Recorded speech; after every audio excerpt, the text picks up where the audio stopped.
दरवर्षी जून महिना येतो आणि त्या महिन्यामध्ये फादर्स डेचे मेसेज फिरायला लागतात. तेव्हा माझ्या मनात एक छोटीशी गोष्ट येते. प्रत्येक मुलगी स्टेटस ठेवते, आय लव्ह यू पप्पा, मी माझ्या पप्पांची परी आहे. हे बघून क्षणभर वाटतं, माझ्या नशिबात हे सुख का नव्हतं? मी फक्त 4 वर्षाची होते आणि माझी लहान बहीण 2 वर्षांची. जेव्हा आमचे वडील आमच्या दोघींना आणि आईला अचानक सोडून गेले.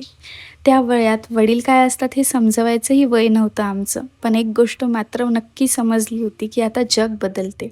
2 लहान मुलींना घेऊन जगायचं कसं हा प्रश्न तिच्यासमोर होता. तिने हार न मानली.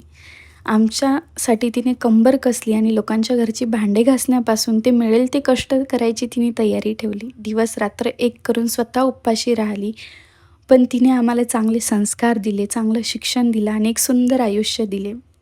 तेव्हा मी अभिमानाने सांगू इच्छिते, की मी कोणत्या राजाची किंवा पप्पाची परी नाही. मी एका अशा योद्धा माऊलीची लेक आहे, जिने स्वतःच्या रक्ताचं पाणी करून आम्हाला वाढवलं.